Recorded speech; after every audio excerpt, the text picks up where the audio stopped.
Magandang araw, Pilipinas! Iyan, usapang bukid muna tayo.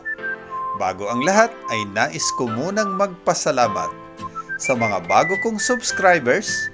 Ayan, maraming salamat po sa inyong lahat. At sa mga bago kong viewers, welcome po sa aking channel. At pakisubscribe na rin at pindutin na rin ang notification bell para updated kayo sa mga susunod kong videos. Shoutout muna sa aming Team Alliance, at shoutout din sa mga kaibigan ko dito sa YouTube. Ayan, usapang bukid na tayo!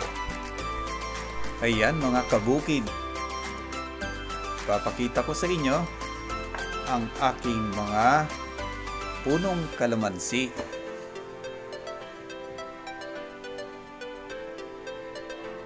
Yan, maraming puno ito. Halos sa 3 taon na itong nakatanim sa aming bukid. Ayan, may mga bunga na. At ipapakita ko rin sa inyo kung paano linisan o tanggalin yung mga damo. Yan, gamit ang grass cutter.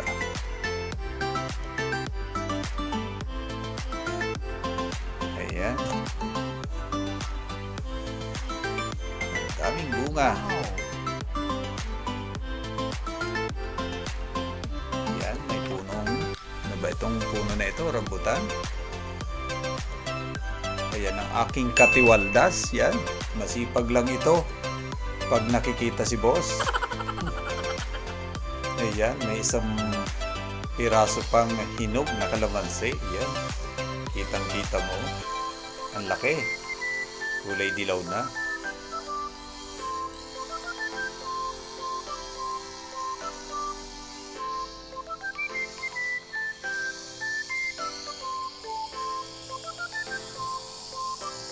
Ayan, kung mapapansin mo, marami na siyang natabasan. Kailangan din kasing itong linisan para gumanda.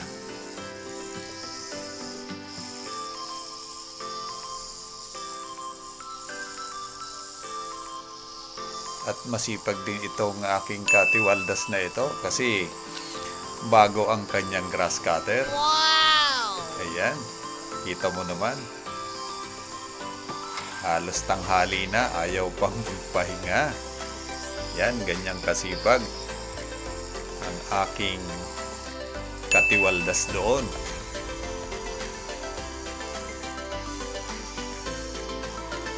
Nakakatuwa itong kalamansi kasi almost 2 years pa lang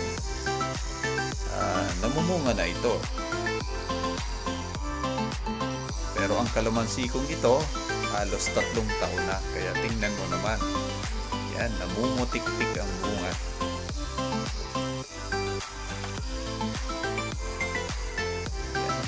Kung gusto nyong mapabilis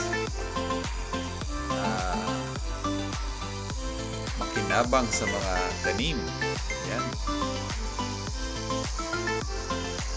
kalamansi, napakabilis mamunga. Halos 2 taon pa lang namumunga na itong kalamansi kong ito.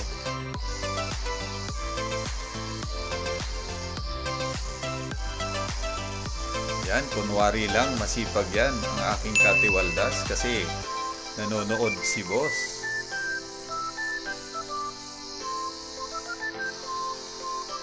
Ayan, ganyan ginagawa niyan.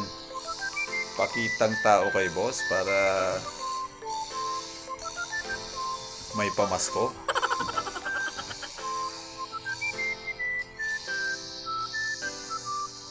Ayaw talagang tumigil kahit tanghali na.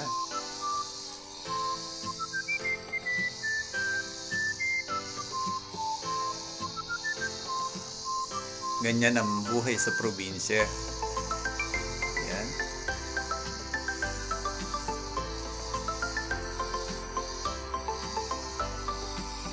tabas-tabas lang ng damo yan para malinis ang ating bukid.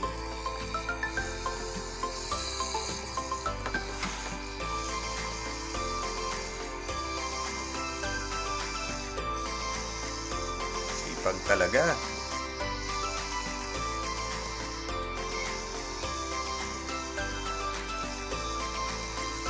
Yan, tainga ka naman. Mamaya naman.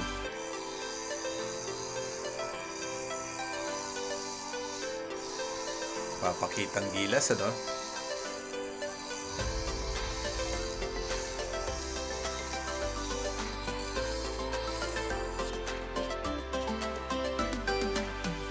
At syempre, ipapakita ko rin sa inyo ang aking mga tanim.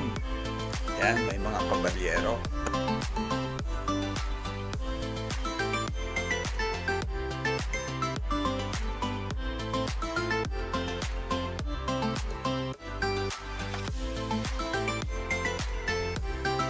Ayan, iba't ibang kulay yan. May kulay pula.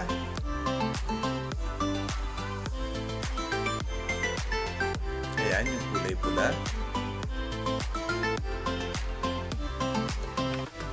Yan, itinanim natin mga punong yan para magandang tingnan ang ating bukid. Ayan, ang kabalyero. Yan, may kulay dilaw. Yan.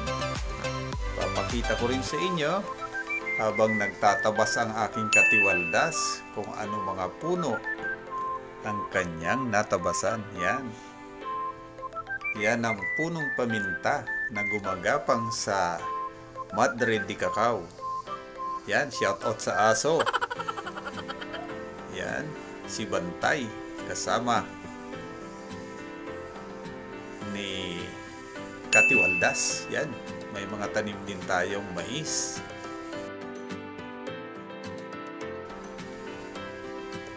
Ayan, ang mga pamintang ito ay tinanim natin noong nakaraang taon. Halos isang taon na itong nakatanim. Yan.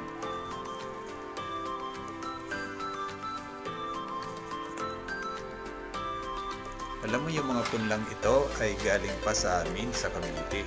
Yan, dinala natin yan sa Bicol para mapakinabangan natin doon. Yan. Marami na siyang sanga. Ayan, may tanim din pala dito mga mais.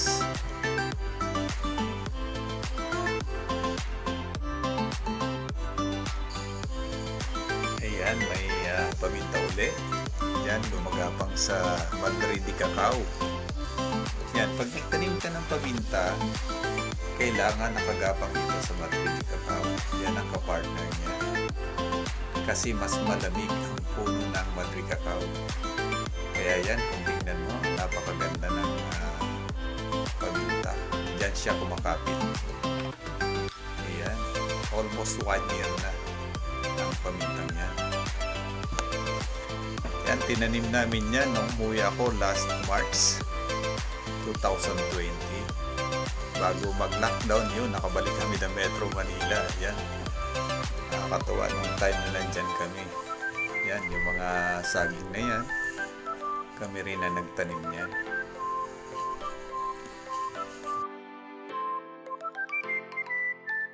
Yan, shout out kay Manay Marlene na giniginaw pa kahit tanghali.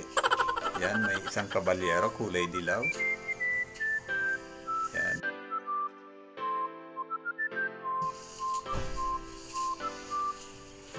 Kunwari, nagtatabas, nakita ni boss.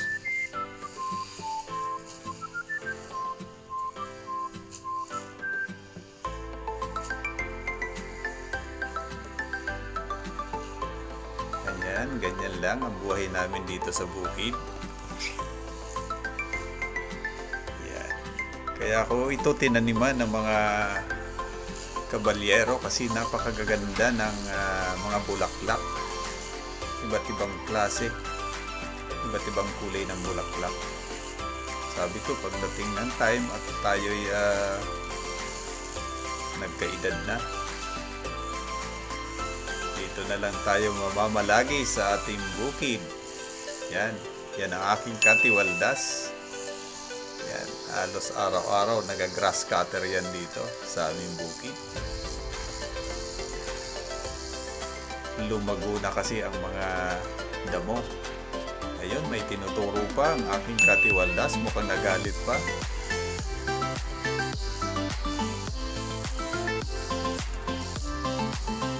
Mas mabilis kasi ang trabaho o pagtatabas pag may gamit kang grass cutter. Yan. Kita nyo, may mga tanim talaga akong kabalyero. Yan, napakaganda kasi yan. Kahit sa malayo, kitang-kita mo yung kanyang bulaklak.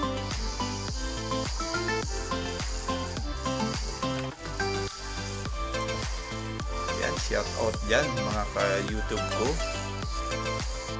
Mamasyal tayo dyan sa aking bukid.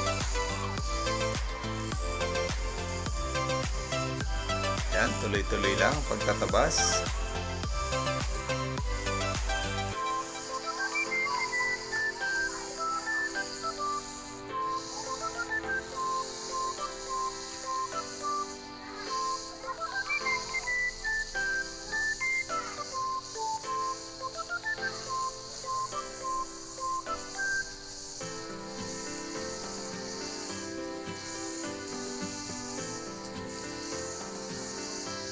Yan.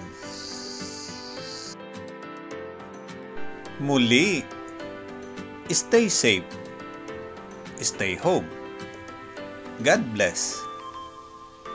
Mag-enjoy, magtanim.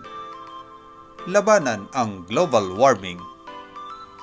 Diyos mabalos.